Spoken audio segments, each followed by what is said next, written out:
Kabais TNI selaku perwira penyerahan perkara nomor KEP 195 Rumah. Saudara, sidang tuntutan pidana kasus penyiraman air keras terhadap aktivis Kontras Andre Yunus sedang berlangsung pagi ini, Saudara, di Pengadilan Militer 208. Dalam sidang sebelumnya, para terdakwa bilang tersinggung dengan Andre Yunus yang menggeruduk rapat RUU TNI di sebuah hotel di Jakarta pada 16 Maret 2025. Lebih lengkap soal ini kita akan tanyakan kepada pakar hukum pidana Universitas Jenderal Sudirman. Sudah ada bergabung bersama kami melalui sambungan daring Profesor Hipnu Nugroho. Selamat pagi Prof. Hipnu. Selamat pagi, Mbak.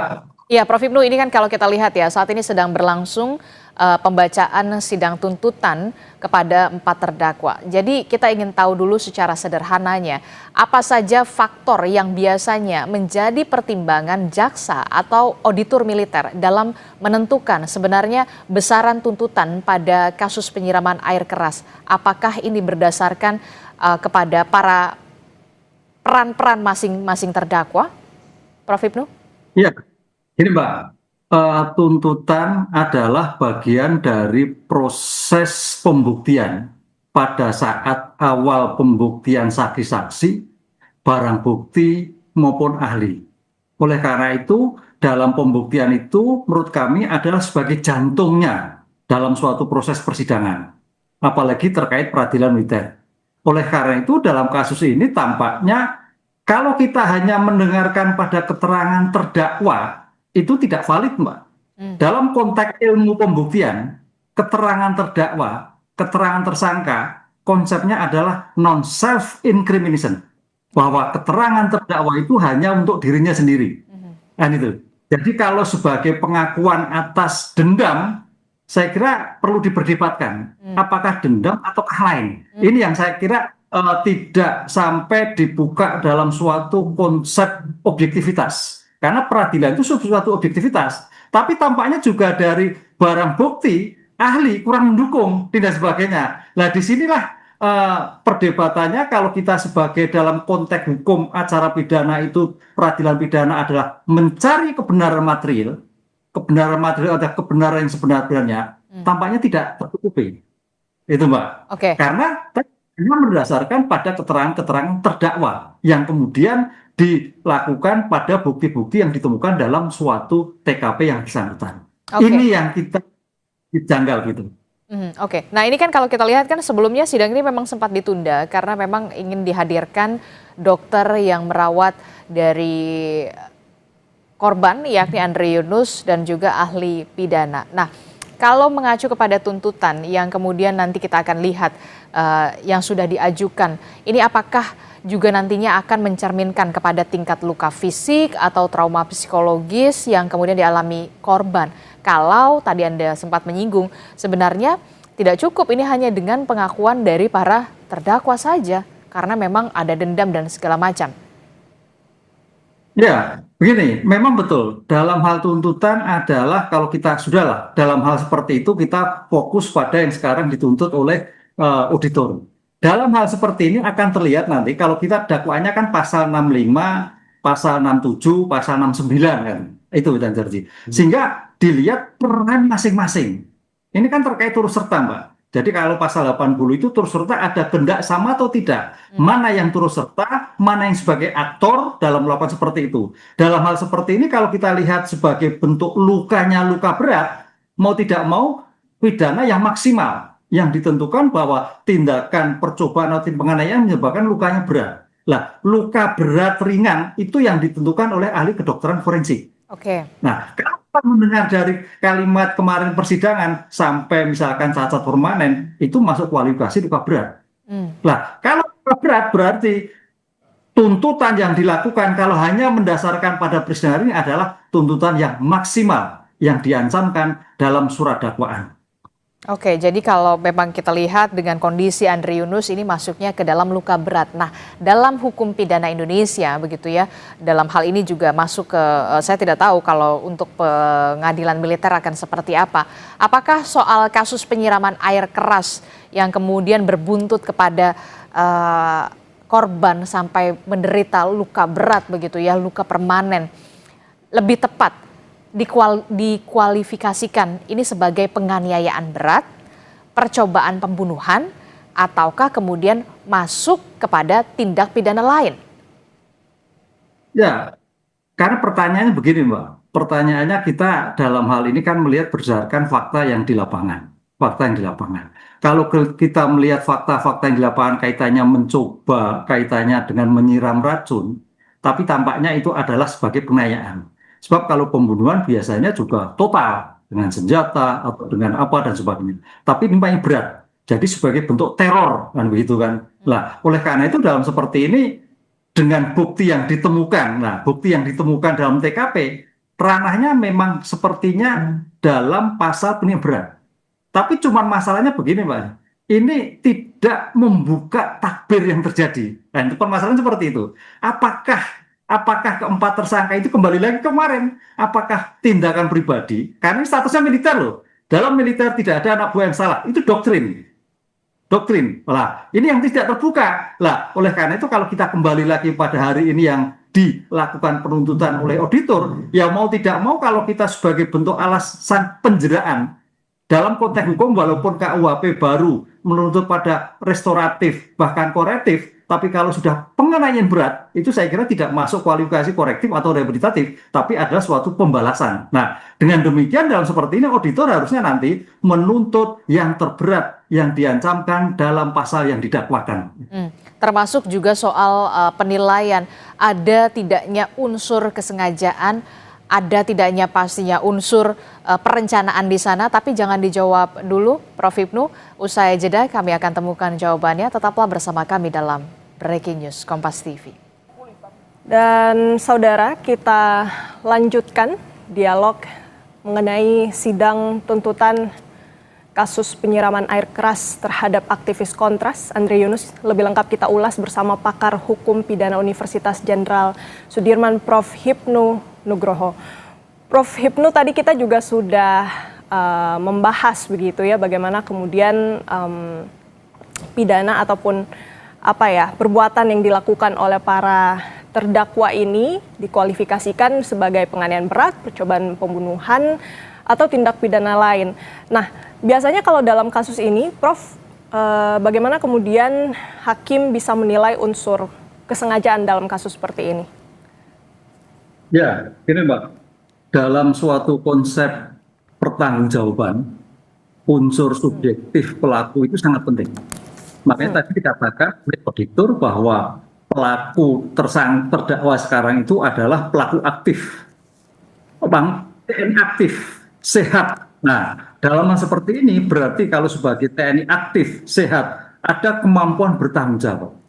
Sehingga perbuatan yang dilakukan terhadap dugaan penyiraman itu adalah dengan suatu niatan jahat, mensreha, menghendaki dan mengetahui bahwa apa yang disiramkan, apa yang dilakukan itu menyebabkan luka. Bahwa lukanya itu bukan luka ringan, bisa luka berat. Nah, itu dilakukan dengan sadar. Nah, konteks sadar secara subjektif dari pelaku itulah yang saya kira dibuktikan di dalam persidangan ini. Dan melihat dari apa yang dilakukan auditor, tampaknya memang betul bahwa memang dia pelaku TNI aktif, kemudian melakukan suatu penyiraman dengan sengaja. Kan itu, Pak. Berarti konsep pertanggungjawaban dia tidak bisa dilepaskan dari alasan pemaaf maupun alasan pembenar apapun yang terjadi. Oke, lalu kemudian jika dalam fakta persidangan yang sudah terkumpul, Prof. Hipnu, sejauh ini jika kemudian dari fakta tersebut terbukti serangan dilakukan karena aktivitas advokasi atau kritik korban terhadap institusi tertentu, apakah ini juga bisa dapat menjadi alasan kemudian tuntutan menjadi semakin berat, Prof? Ya, kita melihat bahwa tindakan yang dilakukan itu dalam rangka apa, kan gitu kan? Oh, dalam rangka suatu kritik. Saya kira sudah tidak pada tempatnya kalau kritik. Di era keterbukaan sekarang ini kritik suatu kepastian dan itu malah ditunggu karena sebagai koreksi. Nah, oleh karena itu sebetulnya dalam hal kritik nggak masalah. Tapi yang jadi pertanyaan itu adalah ketika rasa dongkol ini, Mbak, dongkol. Pertanyaan dongkol itu kan suatu sangat pribadi sekali. Oleh karena itu ya dari keempat terdakwa ini ada suatu penyertaan antara terdakwa 1, terdakwa 2 maupun terdakwa 3. Lah dari keempat tadi kita harus lihat tadi, penuntut umum harus melihat mana yang ikut-ikutan, mana sebagai aktor intelektual. Karena dalam pasal 20 Undang-Undang KUH baru 2123 itu disebutkan turut serta atau juga kaitannya dengan menggunakan alat. Tapi kalau melihatnya ada kalau nggak salah huruf C, pasal 20 huruf C. Oleh karena itu dalam 4 kapasitas ini memang ada kehendak yang sama untuk melakukan suatu tindakan melawan hukum, tindakan celaka pada Adrianus.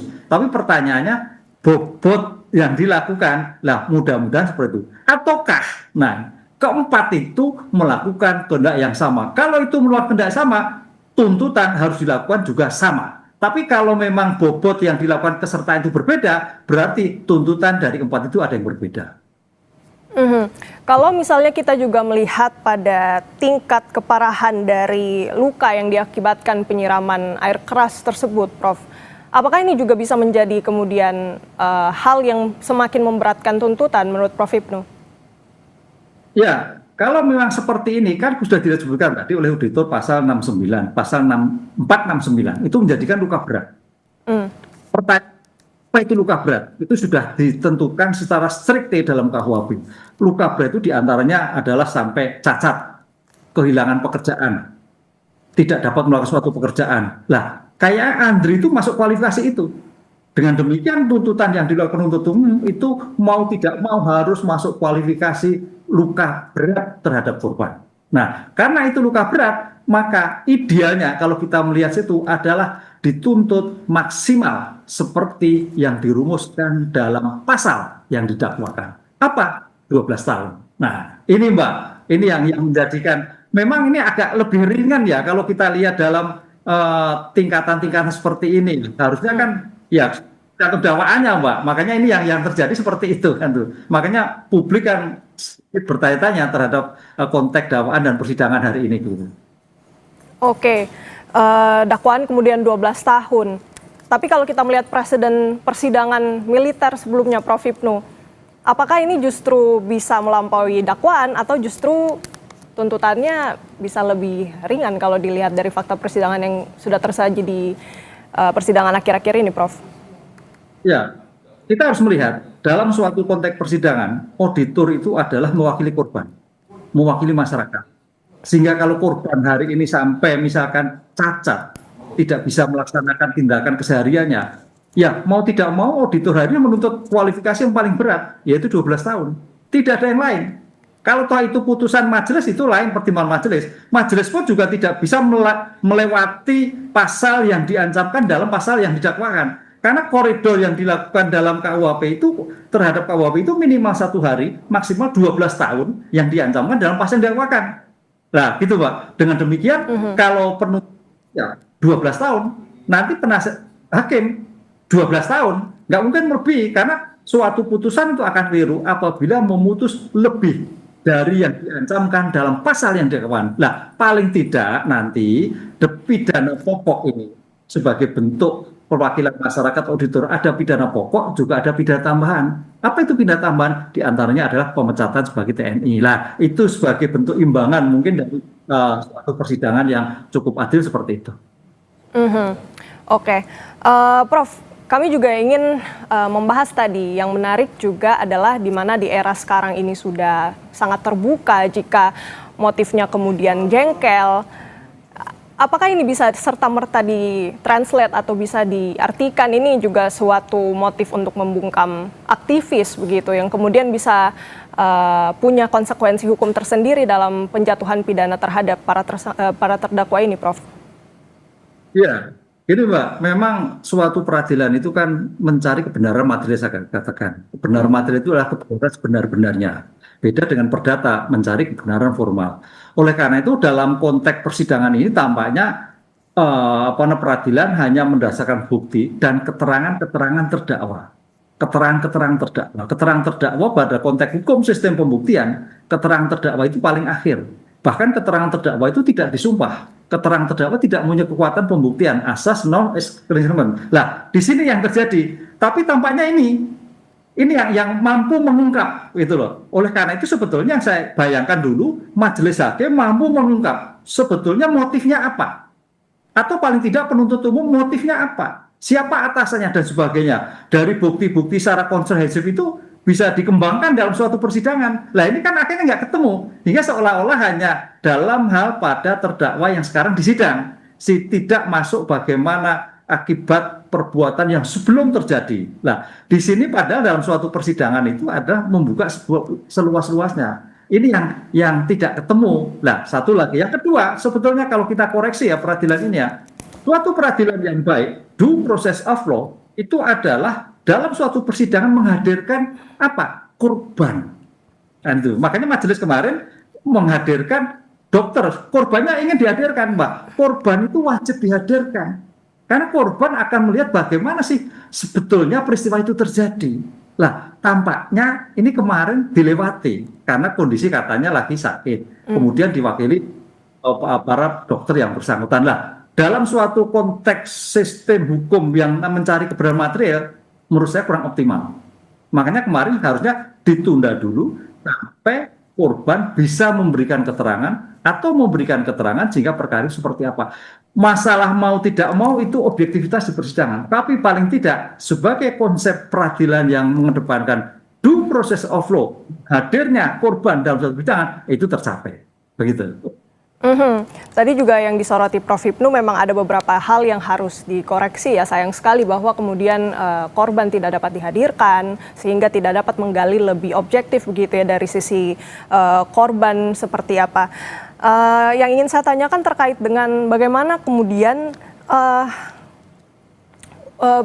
apa kemudian jadi urgensi bagi peradilan untuk tetap melanjutkan persidangan ini, karena seperti yang Prof. Hipnu katakan sebenarnya juga jika kita menunggu keterangan dari korban itu juga akan membuat peradilan ini lebih baik begitu, lebih optimal dan lebih memberikan rasa keadilan yang lebih baik untuk para korban.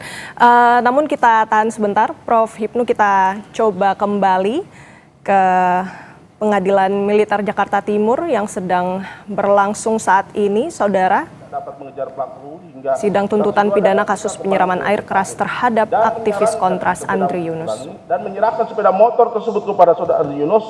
Setelah itu saudara Andri Yunus pulang tanpa menggunakan baju ke mes Kontras menggunakan sepeda motor. Sesampainya di mes Kontras, saudara Andri Yunus meronta kesakitan hingga kedengaran oleh warga sekitar termasuk oleh saudara Nur Hadi saksi 4.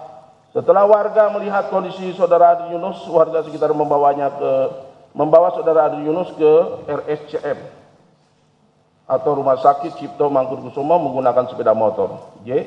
Benar berdasarkan Visum et Repertum dari Rumah Sakit Cipto Mangunkusumo nomor 84 Romawi 3 tahun 2006 tanggal 5 April tahun 2026 yang ditandatangani oleh Dr. Fitra Ambar Sari SPFM MPH. Ditemukan trauma kimia, asam derajat 3 mata kanan dan luka bakar dengan tingkat ke dalam luka derajat 2 hingga derajat 3 pada bagian wajah, leher, batang tubuh, dan anggota gerak atas seluas 24% dari seluruh permukaan tubuh akibat trauma kimia asam. Dan luka-luka tersebut mengakibatkan korban kehilangan fungsi penglihatan mata kanan dan luka bakar yang tidak ada harapan untuk sembuh dan sempurna.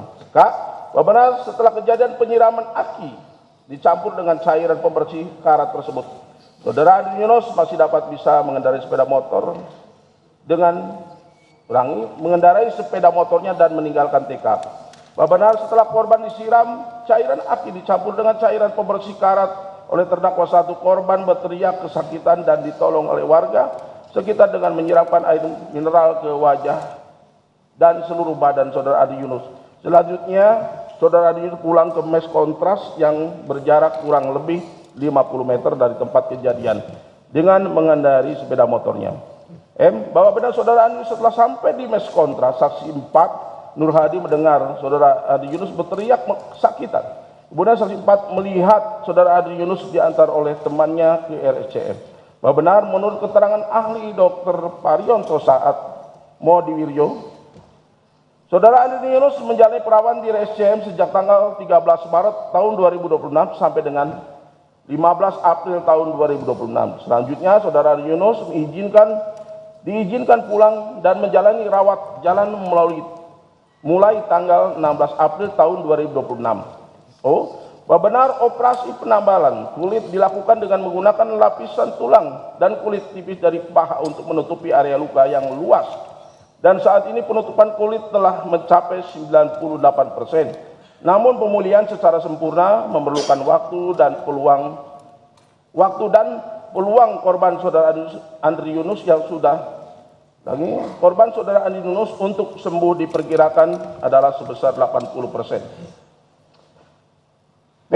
Bahwa benar ahli Dr. Prebi Marta SPM, UBSP KBR sebagai dokter spesialis mata dari RSCM menilai bahwa kesembuhan fungsional dan visual pasien di masa depan tergantung pada tahap penyembuhan dan rehabilitas yang berkelanjutan. Evaluasi berkala dan observasi lanjutan diperlukan untuk menilai perkembangan dan kemungkinan komplikasi tambahan selanjutnya akan korban Selanjutnya korban akan dirujuk ke rumah sakit mata yang berada di negara India. Bahwa benar selain hal tersebut di atas, mendasari fakta yang terungkap di persidangan, tujuan para terdakwa sejak awal hanya untuk memberikan pelajaran semata tanpa mengetahui akibat dari para terdakwa akibatnya. Dan para terdakwa baru mengetahui akibatnya setelah wajah terdakwa satu terciprat cairan tersebut.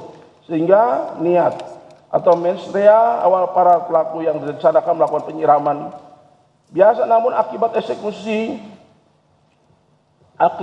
tersebut terjadi dampak yang di luar dugaan berupa adanya luka berat, akan tetapi para terdakwa tidak menghendaki luka berat sejak awal, namun hukum membebankan pertanggungjawaban atas akibat yang dilakukan oleh para terdakwa. Benar perbuatan para terdakwa inkasu niat atau mensrea awal para pelaku yang direncanakan hanya melakukan penganiayaan biasa, namun ternyata akibat eksekusi fisik tersebut terjadi dampak yang di luar dugaan, yaitu korban menderita luka berat. Bahwa benar penyiraman cairan aki dan cairan pembersih karat terhadap korban yang dilakukan oleh para terdakwa tidak dilakukan secara berulang atau berkali-kali, karena faktanya perbuatan tersebut hanya dilakukan oleh terdakwa satu hanya sekali. Berdasarkan oleh yang terbukti atas, maka unsur kedua penganiayaan berat tidak terbukti dan tidak terpenuhi menurut hukum. Bahwa oleh karena dakwaan primer unsur kedua tidak terbukti dan tidak terbukti, sehingga auditor militer tidak perlu lagi membuktikan unsur tiga sebagaimana yang tercantum dalam dakwaan primer. Untuk selanjutnya akan dibacakan oleh auditor. Terima kasih.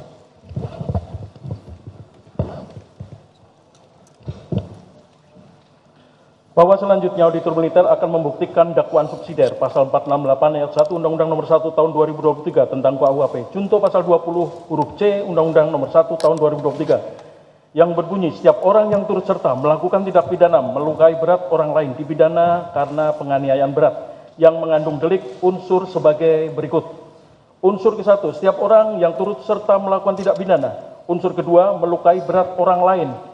Sidang pengadilan yang terhormat, unsur ke-1, setiap orang yang turut serta melakukan tindak pidana. Pengertian dari setiap orang yang turut serta melakukan tindak pidana kami tidak bacakan. Dari hasil pemeriksaan di depan sidang atas keterangan para saksi di bawah sumpah, keterangan para terdakwa dan barang bukti yang diajukan di depan persidang, telah ditemukan fakta-fakta sebagai berikut. A. Bahwa benar latar belakang dan kedudukan para terdakwa, yaitu terdakwa 1, terdakwa 2, terdakwa 3, dan terdakwa 4 adalah prajurit aktif TNI yang bertugas di lingkungan BAIS TNI. Hal demikian menunjukkan bahwa para terdakwa sebagai anggota TNI aktif yang sehat jiwa dan akal pikirannya. B. Bahwa benar para terdakwa di sini adalah merupakan subjek hukum yang pada saat melakukan tindak pidana berakal sehat dan mengerti serta mengetahui akibat segala tindak pidana yang dilakukan dan sehat jasmani maupun rohani sedang tidak terganggu akal pikirannya. Oleh karena itu, segala perbuatan para terdakwa mampu mereka pertanggungjawabkan secara hukum. C. Bahwa benar berdasarkan Kepra dari KBAIS TNI selaku perwira penyadap perkara nomor Kep 195/4 Romawi /2026 tanggal 14 April 2026 para terdakwa berdinas aktif dan hingga sekarang belum diakhiri ikatan dinasnya. D. Bahwa sebagai prajurit TNI, para terdakwa juga adalah sebagai warga negara RI yang tunduk pada perundang-undangan RI serta termasuk kompetensi peradilan militer. E. Bahwa benar peran terdakwa 1 adalah sebagai inisiator atau yang pertama kali mempunyai gagasan atau ide ikut melakukan pertemuan dengan terdakwa 2, 3, dan 4 sebelum penyiraman terhadap saudara Andri Yunus. Menyarankan untuk melakukan pemukulan langsung kepada saudara Andri Yunus. Akan tetapi terdakwa 2 menyarankan kepada terdakwa 1 jangan dipukul, akan tetapi disiram saja dengan cairan pembersih. Saat itu terdakwa 3 dan 4 setuju dan menyepakati saran dari terdakwa 2, yaitu menyiram saudara Andri Yunus menggunakan cairan pembersih karat. Mencari tahu tentang kegiatan saudara Andri Yunus di Kontras melalui internet, dan akhirnya terdakwa 1 mengetahui agenda atau kegiatan saudara Andri Yunus yang setiap hari Kamis melaksanakan acara rutin di Monas. Mencari dan mengamati saudara Andri Yunus bersama terdakwa 2 dengan menggunakan sepeda motor Honda Beat warna hitam dan putih milik terdakwa 3 dengan posisi terdakwa 1 dibonceng oleh terdakwa 2 menuju kantor Kontras, mencari keberadaan saudara Andri Yunus, menjadi eksekutor dalam penyiraman saudara Andri Yunus. F. Bahwa benar peran terdakwa 2 adalah ikut melakukan pertemuan dengan terdakwa 1, 3, dan 4 untuk melaksanakan kegiatan penyiraman terhadap saudara Andri Yunus, menyarankan untuk melakukan penyiraman dengan air keras atau cairan pembersih karat dengan mengatakan jangan dipukuli, tapi disiram saja dengan cairan pembersih karat. Saudara, kita lanjutkan perbincangan dengan pakar hukum pidana Universitas Jenderal Sudirman, Prof. Hipnu Nugroho. Prof. Hipnu, tadi saya sempat bertanya mengenai urgensi, kemudian mengapa terkesan terburu-buru begitu persidangan, sudah masuk ke agenda tuntutan saja. Padahal memang tadi yang Prof. Hipnu sempat kritik bagaimana kemudian yang harus dikoreksi ini keterangan dari korban ini tentu sangat disayangkan tidak dapat diperdengarkan di persidangan. Menurut Prof. Hipnu, apa yang bisa menjelaskan urgensi ini, Prof? Ya, memang dalam suatu peradilan itu kita asas cepat, sederhana, dan biaya ringan. Kan itu, Mbak. Itu konsep prinsip dasar. Tapi permasalahannya ini adalah sebagai suatu tindak pidana yang menyangkut kepentingan publik, kaitannya kritik, yang mendapatkan respon publik luar biasa. Dan peradilan ini ada 2 yurisdiksi yang berbeda. Kalau kita lihat dalam Undang-Undang TNI itu kan dari pasal 65 kan sudah disebutkan bahwa ketika seorang TNI yang melakukan dalam bidang ke-TNI-an militer tunduk pada peradilan militer. Ketika seorang TNI yang melakukan tindak pidana pada kepentingan umum, masyarakat umum tunduk pada ini. Lah, perdebatannya kan di situ. Perdebatan seperti itu. Makanya kemarin kalau kita lihat di peradilankan di Jakarta Selatan itu bagus. Artinya Polda Metro belum selesai melakukan pengungkapan atas kasus Andri Yunus, kan dikabulkan, kan gitu. Itu baru sebagai penundaan. Loh, ini belum selesai kok dilimpahkan. Kan gitu pertanyaan gitu. Makanya hakim melihatnya sebagai suatu komunikasi yang lebih baik. Itu bahasa sosiologis, tapi bahasa normatifnya sebetulnya ada suatu ketimpangan yurisdiksi. Apakah yurisdiksi dalam peradilan umum, apa yurisdiksi peradilan militer? Itu yang menjadi perdebatan. Tapi tampaknya kemarin bapak-bapak militer itu segera disidangkan dalam peradilan militer. Nah, disinilah yang sampai sekarang optimalisasi itu saya kira menjadi presiden yang menjadikan catatan bagi orang-orang kampus, bagi ahli hukum untuk ini ada sesuatu yang tergesa-gesa. Tergesa-gesa sidangnya, juga tergesa-gesa tuntutan hari ini, Mbak. Kalau kita melihat suatu peradilan yang baik, korban itu wajib hukumnya hadir untuk memberikan suatu keterangan. Tapi tampaknya kemarin hakim sudah bagus, sudah memberikan waktu kepada auditor untuk menghadirkan, tapi terpaksa tidak hadir. Lah, masalah hadir dan tidak hadir itu urusan. Tapi bagi kita konsep hukum yang baik, kita kembali konsep hukum yang baik adalah kewajiban korban adalah suatu yang wajib. Karena itu sebagai bentuk sebagai bentuk serius suatu pengungkap. Karena kalau tidak gini, Pak. Dalam hal kasus-kasus tertentu, ketika korban melapor, kemudian tidak hadir, itu perkara tidak diteruskan. Kan gitu, Pak. Ini kan tidak. Makanya hakim sudah dalam tanda petik sudah tahu ditunda dulu, harus hadir. Dalam perkara-perkara pidana umum lain, catatan kami ada itu, bahwa ketika korban melaporkan dan korban dalam persidangan tidak hadir, berarti korban tidak serius untuk melakukan. Nah, kali ini kan bukan tidak serius, tapi tidak bisa dihadirkan. Konteks itulah yang menjadikan suatu catatan sendiri bagi seorang sarjana hukum, fakultas hukum untuk menjadikan pelajaran ke depan. Bagaimana konsep seperti ini? Itu dalam suatu konsep teori. Itu yang ke satu, Mbak. Yang kedua, tadi betul bahwa dalam hal bacaan dakwaan auditor itu melihat kesengajaan, tidak sengaja. Ingat loh, namanya corak kesengajaan itu ada 3. Kesengajaan dengan maksud, kesengajaan tujuan, kesengajaan dengan kemungkinan. Artinya, kalau orang menyiram itu pasti kemungkinan menjadi luka berat. Nah, gini ini yang menjadikan suatu perdebatan nanti dalam 4 terdakwa ini, apakah kendaan maksud itu kan, perintahnya kan, jangan disiram, jangan sempat. Tapi kita lihat corak kesengajaan dalam konsep teori, kesengajaan maksud, kesengajaan tujuan dengan kemungkinan. Artinya, kalau seorang menyiram air keras, potensi menjadi luka berat sangat tinggi. Begitu.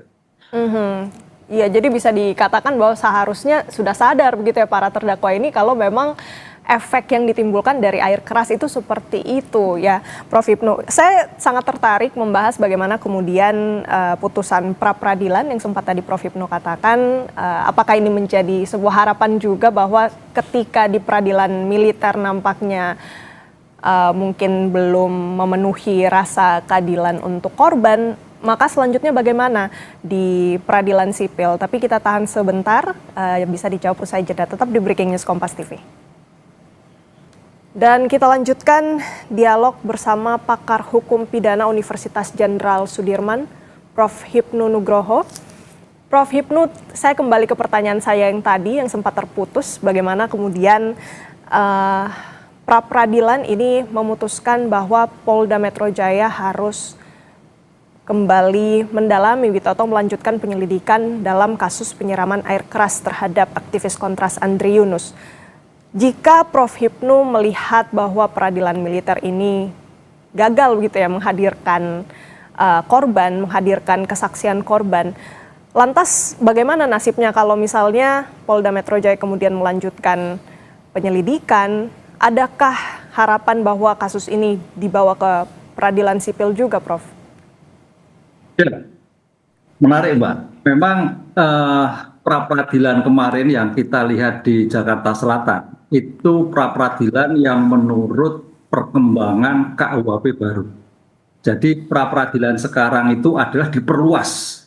Kalau dulu hanya terhadap upaya paksa dari 5 menjadi 9, termasuk sekarang ada tindakan-tindakan lain yang dilakukan oleh penuntut umum atau kepolisian terhadap penundaan perkara.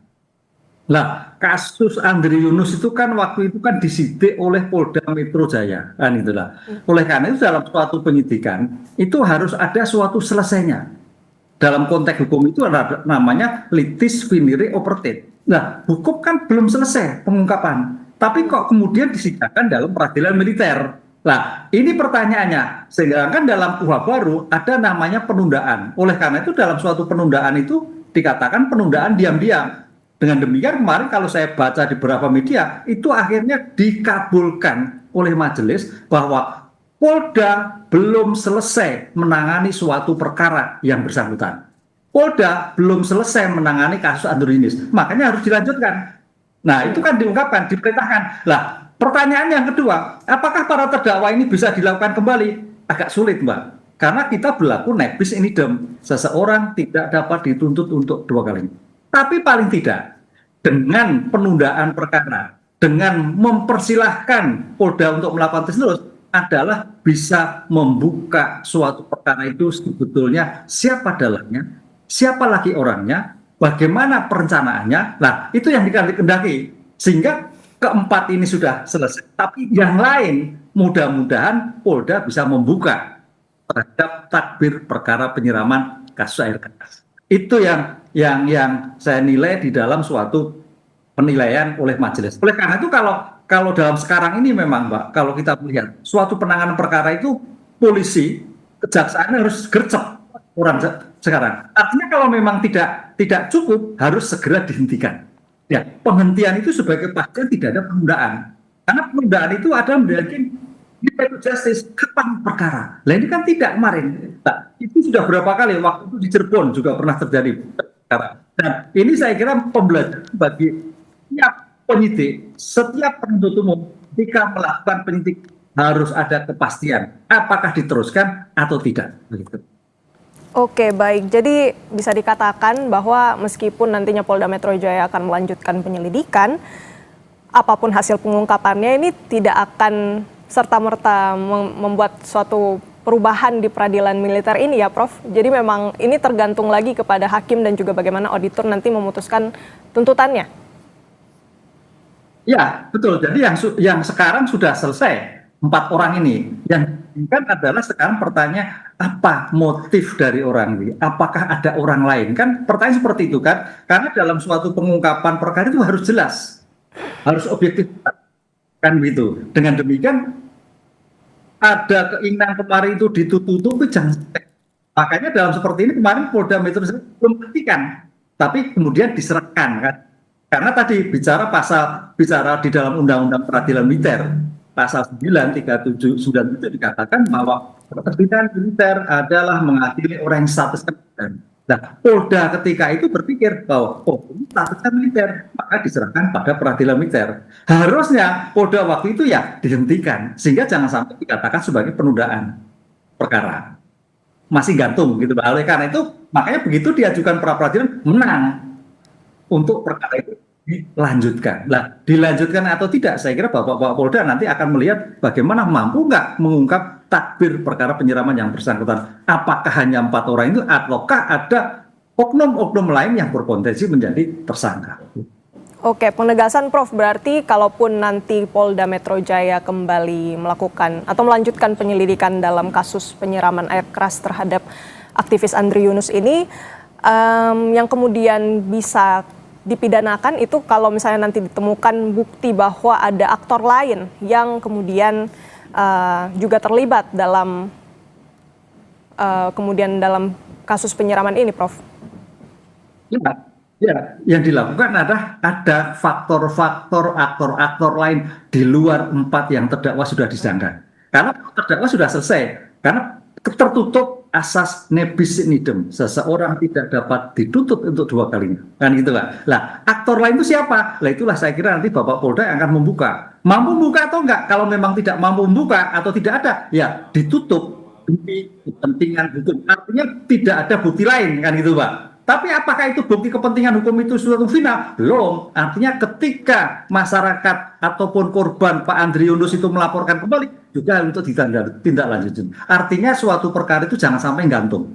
Kalau melihat kemarin para peradilan itu adalah gantung, sehingga harus dilanjutkan. Dilanjutkan itu apakah ada atau tidak? Saya kira Polda yang akan menjawabnya. Begitu. Oke. Jangan sampai menggantung dan tentunya jangan sampai tidak menghadirkan rasa keadilan untuk korban khususnya aktivis kontras Andri Yunus ini. Prof Hipnu, kita kembali ke persidangan yang sedang berlangsung. Kita sudah bersama-sama mendengarkan bagaimana kemudian auditor militer menyatakan sebagian dari tuntutannya. Menurut Prof Hipnu, dari pengamatan Prof Hipnu, bagaimana kemudian auditor menjelaskan rangkaian peristiwa, meskipun kita belum sampai ke bagian tuntutan intinya, Prof. Dari analisis Prof Hipnu, apakah ini sudah cukup kuat begitu atau cukup memberatkan untuk para terdakwa? Kalau melihat apa yang kita lihat di televisi, ada media dengan bukti-bukti yang ditemukan dalam TKP, kemudian bukti-bukti keterangan ahli forensik dengan bukti-bukti ahli hukum yang disampaikan, dengan bukti keterangan terhadap para terdakwa yang mampu menjelaskan, mampu menginformasikan, mampu melakukan penjelasan tentang kenapa dia melakukan, saya kira bukti tuntutan yang dilakukan oleh auditor cukup akurat.